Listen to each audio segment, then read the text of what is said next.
Empecemos con el tema número 1 que tiene como título Teoría de conjuntos. En este tema vamos a definir primeramente el conjunto, veremos el cardinal de un conjunto y la determinación de los conjuntos.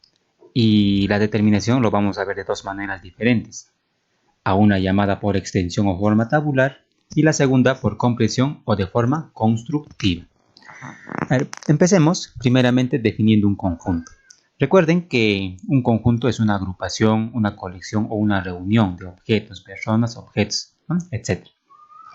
Como por ejemplo, podemos agrupar a las figuras geométricas, al triángulo, al círculo, al cuadrado, al pentágono y así sucesivamente, ¿no? A esta agrupación de figuras geométricas se le llama conjunto. No solamente figuras geométricas, también podemos agrupar letras. Por ejemplo, las 5 primeras letras del alfabeto, A, B, C, D, E. A esa agrupación de letras se le llama también conjunto. También podemos agrupar números, no se olviden, números. Podemos agrupar los 5 primeros números pares consecutivos, el 2, 4, 6, 8, y 10. Ahí están los 5 primeros números pares consecutivos.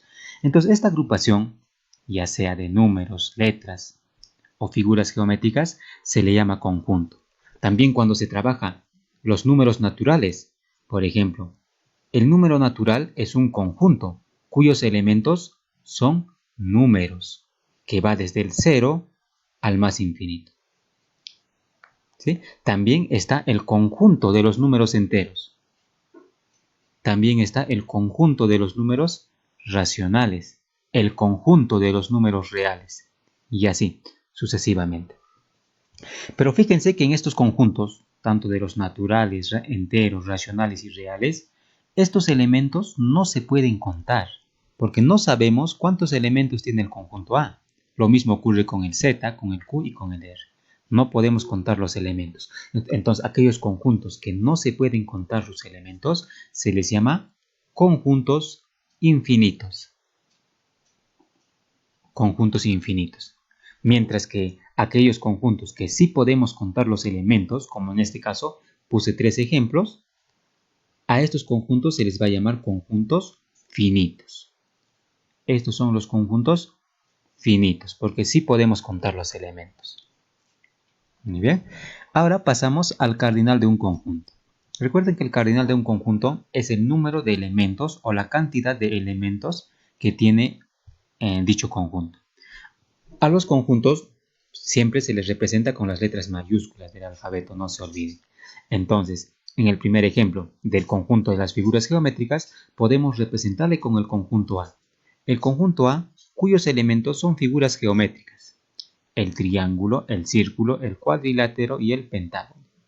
Ahí está. Es el conjunto A. Si queremos determinar el cardinal o número de elementos, miren, el cardinal o número de elementos de A. Recuerden que el cardinal también se le puede llamar número de elementos que tiene ese conjunto. Y ahora lo contamos, ¿cuántos elementos tiene? Tiene 4 elementos. Entonces el cardinal vendría a ser 4. Lo mismo podemos representar al conjunto, en este caso, al conjunto cuyos elementos son las primeras 5 letras del alfabeto. Lo vamos a llamar conjunto B, sus elementos A, B, C, D y E.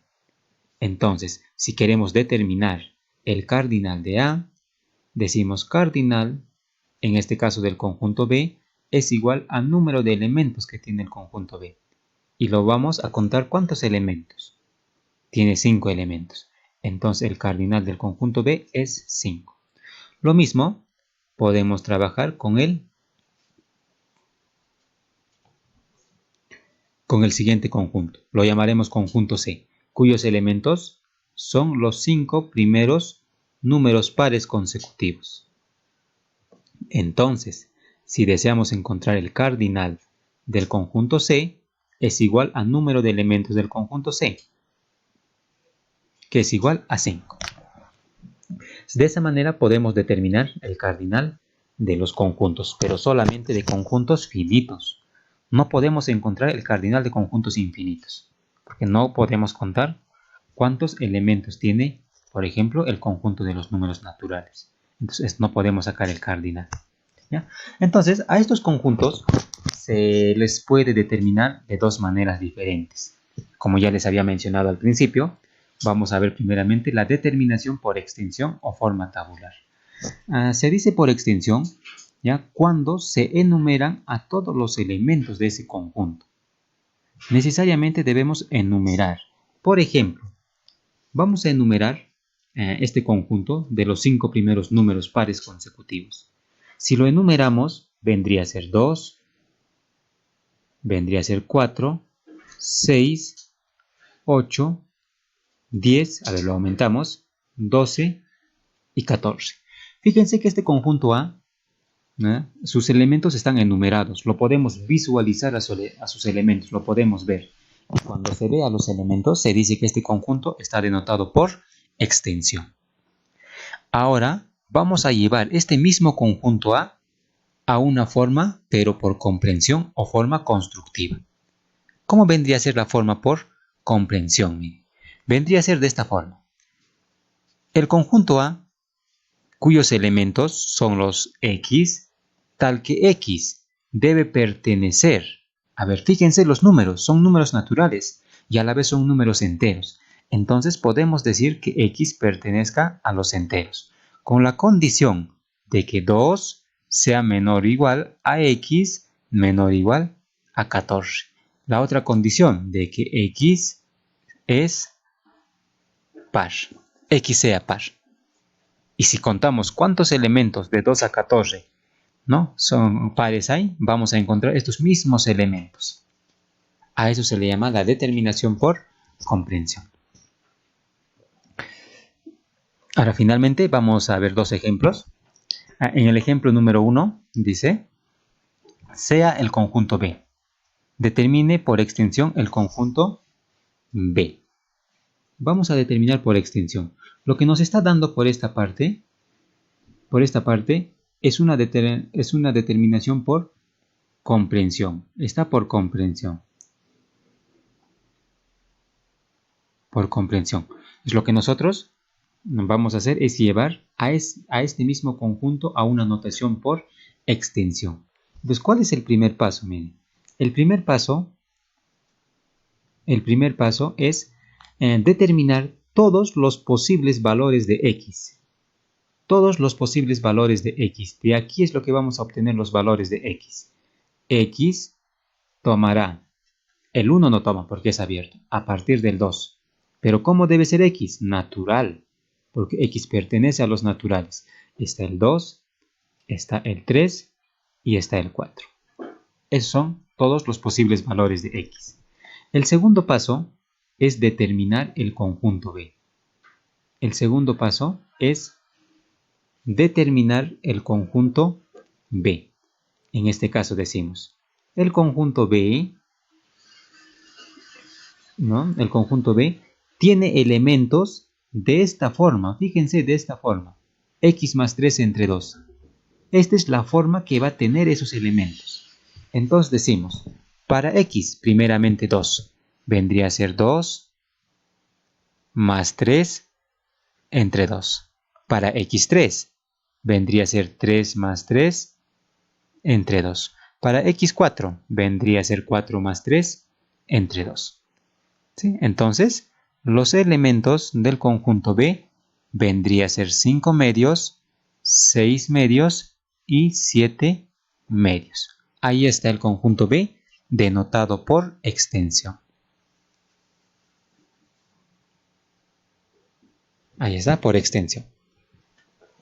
Veamos el último ejemplo.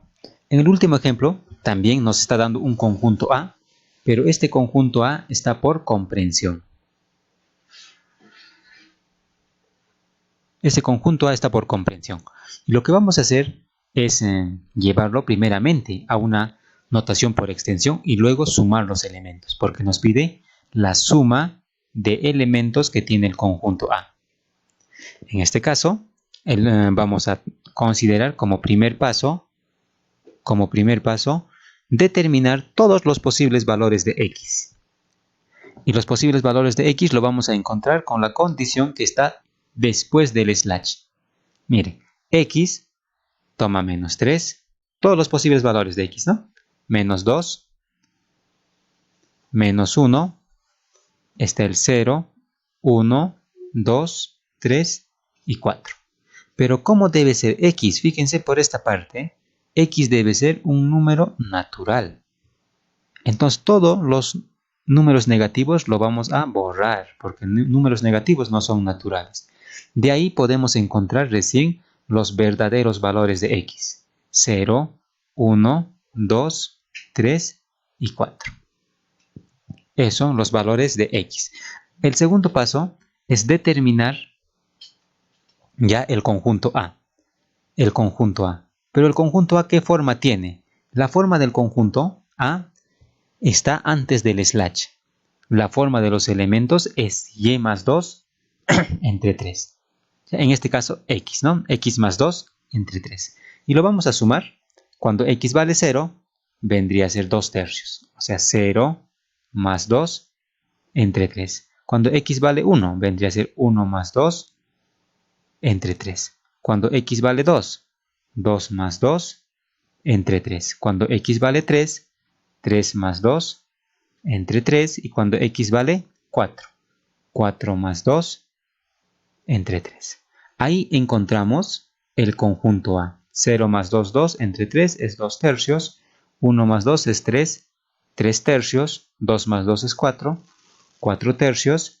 3 más 2 es 5, 5 tercios. Y 4 más 2 es 6, vendría a ser 6 tercios. Ahí está todos los elementos del conjunto A. Y esto está por extensión.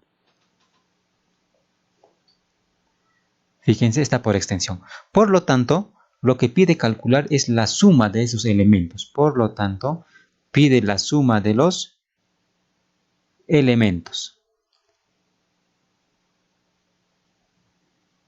Pide la suma de los elementos. Pero fíjense, los elementos son fracciones y todos los denominadores son 3. Entonces se trata de la suma de fracciones homogéneas. Escribimos 3 como denominador.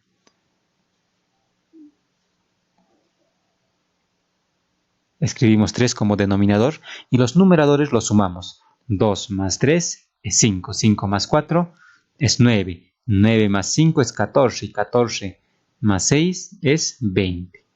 La respuesta vendría a ser 20 tercios. Eso sería todo.